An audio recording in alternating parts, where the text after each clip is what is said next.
প্রশাসন সংস্কার ও মেধাভিত্তিক পদোন্নতির প্রতিশ্রুতি ছিল সরকারের, অথচ বাস্তবে বাড়ছে আন্তঃক্যাডার বৈষম্য ও এসডিও চুক্তিভিত্তিক নিয়োগ। গণমাধ্যমের খবর, জ্যেষ্ঠতা লঙ্ঘন করে পদোন্নতি দেওয়া এবং মেধাবী কর্মকর্তাদের বঞ্চিত করার অভিযোগের পাশাপাশি দণ্ডপ্রাপ্ত কর্মকর্তাদের পদোন্নতির ঘটনাও কয়েকটি উঠে এসেছে। গত 9 জুলাই উপসচিব থেকে যুগ্ম সচিব করা হয়েছে 179 জনকে। তাদের মধ্যে দণ্ডপ্রাপ্ত কর্মকর্তারাও রয়েছেন এবং তারা বিভিন্ন সময় দণ্ডপ্রাপ্ত। এর আগে দাপ্তরিক তাদের যে অফিসিয়াল যে ইস্যুসগুলো ছিল সেগুলোর জন্য তারা দণ্ডপ্রাপ্ত হয়েছেন। 24 ব্যাচের 2 কর্মকর্তা 2 দফায় বঞ্চিত হয়েছেন। অন্যান্য ক্যাডার কর্মকর্তাকে যুগ্ম সচিবে পদোন্নতির ক্ষেত্রেও জ্যেষ্ঠতা লঙ্ঘন করা হয়েছে। মেধা তালিকা মানা হয়নি। নির্বাচন কমিশন সহ বিভিন্ন সরকারি প্রতিষ্ঠানে এবং সাংবিধানিক প্রতিষ্ঠানেও বিএনপির নেতাদের নিয়োগ দেওয়া হচ্ছে বলে অভিযোগ। প্রশ্নটা হচ্ছে, নিজেদের প্রতিশ্রুতি নিজেরাই রাখছে না কেন সরকার? 3 মিনিট।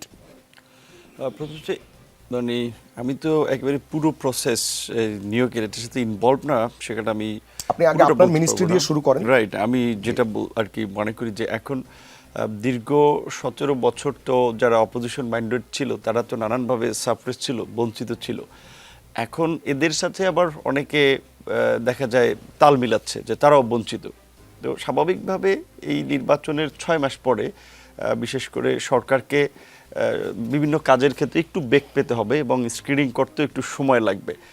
কারণ প্রশাসন যাদের দিয়ে ইনভেস্টিগেশন করাবে, বিশেষ করে এগুলো ভেরিফাই করায়, তারা তো আগের লোকই বলতে গেলে। আপনি উপসচিব যাদেরকে করা হচ্ছে তারা কি এই আমলে বিএনপির আমলে চাকরি পেয়েছে? তারাও কিন্তু আওয়ামী লীগের আমলেই চাকরি পেয়েছে এবং দেখা যায় ম্যাক্সিমাম ক্ষেত্রে ওটা কিন্তু আওয়ামী লীগের ব্লাড দেখেই বিসিএস টিসিএস সবগুলো অনেক ক্ষেত্রে দেওয়া হয়েছে। কিছু কমন পিপল পেয়েছে, এটা অস্বীকার করা হয় নাই, কারণ সব তো আর একেবারে করতে পারে নাই।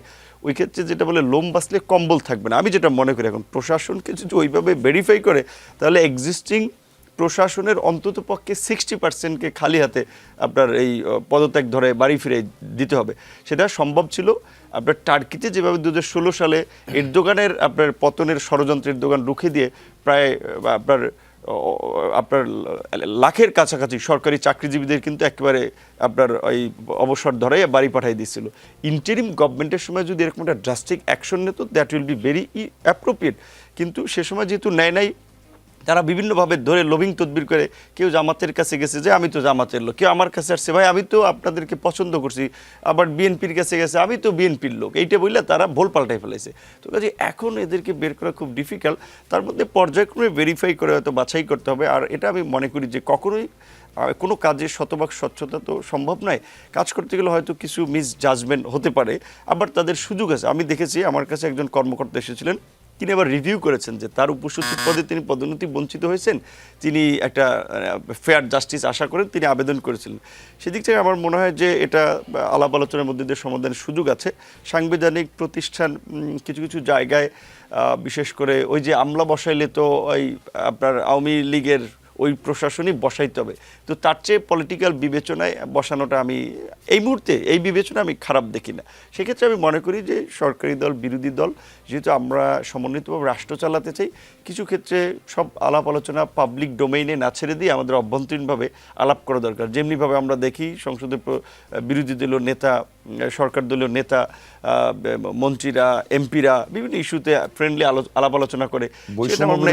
আন্দোলন অথবা এই পুরো প্রসেসটা অথবা এই পুরো মুভমেন্টটা তো এইটাই, তাই না? না, মুভমেন্ট হয়েছে মেধার মূল্যায়নের জন্য, ন্যায্যতার জন্য, সেটা ঠিক একদিকে। কিন্তু প্রশাসনে এখন যদি ফুললি আপনি ওই মেধাকে প্রাধান্য দিতে চান তাহলে তো আওয়ামী লীগের লোককে আপনি বাদ দিতে পারবেন না, ফ্যাসিস্টের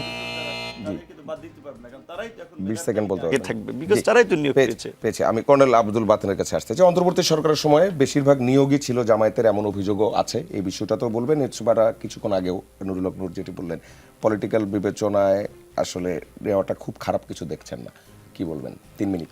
আসলে আমাদের চাওয়া ছিল যে আন্দোলনটা ছিল বেসিক্যালি কোটাবৃদ্ধি আন্দোলন, এবং কোটাবৃদ্ধি আন্দোলনের সূচনা হয়েছিল আমাদের মাননীয় মন্ত্রীর নেতৃত্বেই। যদিও পরবর্তীকালে যে আন্দোলনটা পরের ধাপে যারা সফল হয়েছে তখন অন্যান্য ছাত্ররা সামনে এসেছিল এবং সব রাজনৈতিক দল, ছাত্র জনতা সমন্বিত প্রচেষ্টার মধ্য দিয়ে এটা সফল হয়েছে। এখন যেভাবে নিয়োগ এবং পদায়ন হচ্ছে, এখানে কিন্তু মেধা বঞ্চিত হচ্ছে। যে কোনো কারণে হোক মেধাকে বঞ্চিত করা উচিত না। মেধাবী কর্মকর্তা যদি না হয় তাহলে প্রশাসনে গতিশীলতা আসবে না। তো মেধাকে গুরুত্ব দিতে হবে। আর রাজনৈতিক বিবেচনায় যে নিয়োগটা ঠিক আছে, সেটা যদি সকলে মিলে হতো এক কথা হতো, আমরা যেটা দেখতে পাচ্ছি যে এই যে বর্তমান শাসক দলের যে 31 দফা কর্মসূচি আছে তার মধ্যে কিন্তু এটাও ছিল, এই যে মেধার ভিত্তিতে নিয়োগ দেওয়া, তারপরে যেখানে অগণতান্ত্রিক পদ্ধতিতে কোনো পদে পদায়ন করা হবে না। কিন্তু গোটা দেশব্যাপী সিটি কর্পোরেশন, জেলা পরিষদ থেকে শুরু করে যে সংস্থাগুলো আছে সবগুলোতে একতরফাভাবে তাদের দলীয় লক্ষ্যে পদায়ন করা হয়েছে।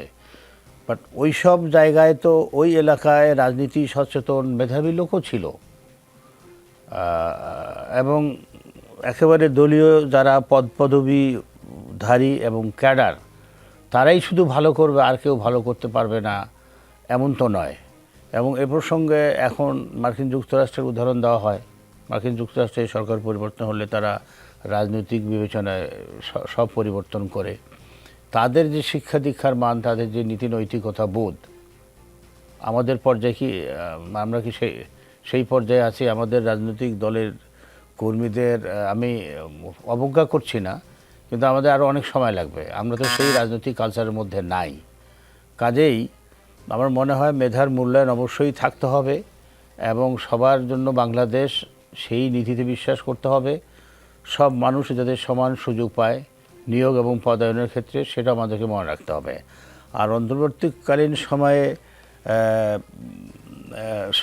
সব নিয়োগে জামাতের প্রাধান্য ছিল, এটা যারা বলে তারাও বিশ্বাস করে না। কারণ তথ্য না থাকলে বিশ্বাস করবে কি দিয়ে? বাস্তবতা না থাকলে কি হয়ে বিশ্বাস করবে? এমন তথ্য নাই যদি মানে ওই সময় সকলে যদি জামাতের হতো, ওই সময় যদি সকলে জামাতের হতো তাহলে তো সেই লোকগুলো এখনো আছে।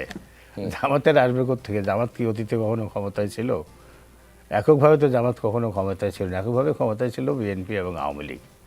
কাজে এটা আমার ধারণা, যেটা বলার জন্য বলে, বা ওই ট্যাগিংয়ের একটা কালচার আছে আমাদের রাজনীতিতে, এটা আমরা ট্যাগিং করে আনন্দ পাই। আমার মনে হয় এটা আনন্দ পাওয়ার জন্য বলে, বলার জন্য বলে, এবং যারা বলে তারাও বিশ্বাস করে না, আমার তাই মনে হয়।